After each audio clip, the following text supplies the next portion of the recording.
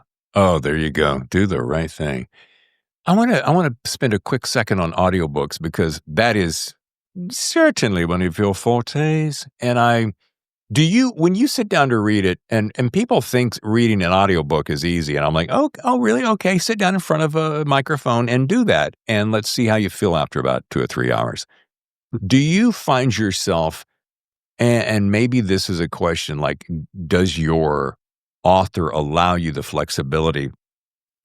And this is a fine detail, but blah, blah, blah, blah, he said, blah, blah, blah, blah, she said. Do you like to and do you find yourself sliding over those and letting a lot of that go, allowing you the interpretation of how it hits you emotionally and viscerally to have some flexibility? Or do you feel like, no, that is the word, I've got to read the word? I always honor what the author intended on the page, but at the same time, I think my personal taste in audiobooks is when it feels like you're listening to somebody who is just telling you a story off the top of their head. So I try to make it not sound like I'm reading something, that I just happen to be talking to you and this anecdote has popped into my mind. Yeah. And I'm going to communicate that to you. And I always think about what a one-to-one experience is, just me and you. I'm going to tell you a story, and I don't know how it's going to end, but because I love that feeling of presence, I like it to feel present. I also think about a couple of people. One gentleman that came to one of my Q&As, and also just recently seeing Judi Dench talking to Ian McKellen about not being able to see anymore, and she said, "Well, I can't see the television, I can't read anymore." And it just rang that bell in me of like, talk to her when you're sitting down to read an audiobook, because she embodies storytelling. She can't read anymore. So people that can't see, I'm like, okay, I can paint those pictures for you. That is such a powerful lesson, and is just like, as you can see, you've clicked something in my head. It really empowers you to step out of the visual and be really true to the emotion of it. Wow. Yeah. I also did not know that about her. That's so sad. Yeah. Really sad. But before I say sad, she may turn to us and go, but it has opened up a lovely other center of life that I probably took for granted. I mean, who knows, right? And Ian McKellen said something. She said, "I can't see anymore," and Ian said to her, "But we can see you." Yeah. I just thought, oh, that's so Ian. But it was a beautiful thing, and she's given people so. Anyway, we've gone on to Judi Dench, but it's because we love her. Yeah. Well, and who doesn't? All right. Looking forward, and we're going to circle back around. So you're acting constantly, you're writing. Where do you see writing fitting into your life? Is this something you're going to try to dip into between projects, or as we inferred earlier, you'll just squeeze in the time as you go along? Is it that much of a passion and a drive for you? It really is, and I feel very honored that I've been accepted by the writing community, and I want to really prove myself by not just writing one or two books, but having some longevity, and certainly my UK publisher is really supporting me in that. And this, the other thing that's happening is that both books have been optioned for television development, which wasn't something that I didn't write that with that intention, but I think it makes sense because my work on screen and my cinematic brain has lent itself to that. So if I can somehow push that very heavy stone up a hill, then that would give me a lot of pleasure. But that's not the goal. Just love storytelling. And Richard, I'm going to say that stone is not going to be all that heavy for you because A, you're a phenomenal actor and you're a fantastic writer. So you're a trifecta, quadrifecta, cinctifecta. I mean, you're multi-talented. All right. This is something that I always close every show with. Now, I know you're only into number 2, and I know there's dozens more, but I always ask my authors, and they come from all ranges, what's your best writing advice? So what have you garnered in your own self, even with just the 2, that goes, Here's what I can lay on David. Can I pass on advice that I was given that has been the most valuable piece of advice? Absolutely. That actually came from Harlan Coben, who, as you know, I've worked on 4 of his projects now. He's become a friend and a sort of unconscious mentor. Yeah. But I interviewed him for one of his books, and I asked him that, like, what's the best advice that you would give? And he said the worst kind of writing is no writing at all, because you can't shape nothing. And it resonated with me because sometimes in a rehearsal room for theatre, or even on a film set, you walk on set and you don't feel anything. You feel nothing. You're not into it that day. You're not in the mood. Right. But you start trying. You say the lines, you look at the person in the scene with you, and something happens. And it's the same with writing, I think. If you just start, he opened the door. He walked into the room. Oh, okay, now the room smells of something. Okay, write about that. It's like you just start. Yeah. Staring at a blank page is not going to help. No.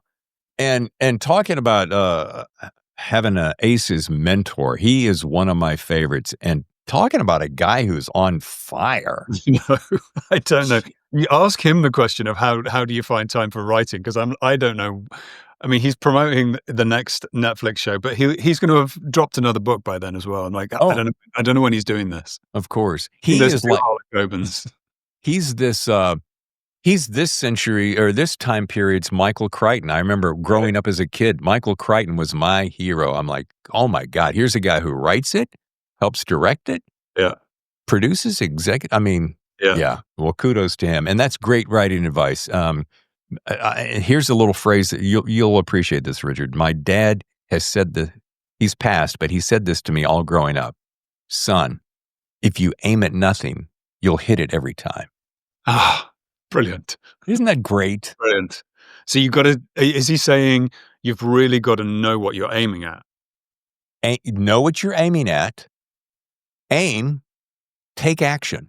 Yeah. Because if you don't know what it is, or you're not aiming and you're not taking action, guess what? You're going to hit that success, which isn't. It's a great little parallel. It is. I've never forgotten it. If you combine both of those pieces of advice, you could say you may not know what you're aiming at, but if you strike up the bow and arrow and pull back the string, it might appear. Right. It might appear in front of you, and then you'll go, yes, that's what I'm aiming at. Yeah. Yeah. Wow. Well, this was delightful. Thank you so much for spending the time. Thank you. The complications are just a part of life, aren't they? They are. Folks, the book is The Cut. I would plug your website, Richard. However, I found plenty of celebrity websites for you. I don't have one. I have social media, but I don't have a website. We've got to rectify that. I never wanted the obligation to keep posting things. Oh. Once you put something out there, you've got to keep posting things. I like to disappear and then come back. Yeah. Well put. Well, the book was fantastic. You're about as delightful as they come. Gracious, thank you. You're very welcome. Thanks, David. I hope we can do this again. Oh, I would love that. Number 3, when's that coming out? In audio, it will be second half of next year. And I love the fact that you're starting at audio. That's just brilliant, because I don't want to say that's your forte, but it's certainly one of the forte. So the fact that you start there and reverse engineer with a written word, that's awesome. Very different. Oh, love it. We'll be looking for that. Thank you.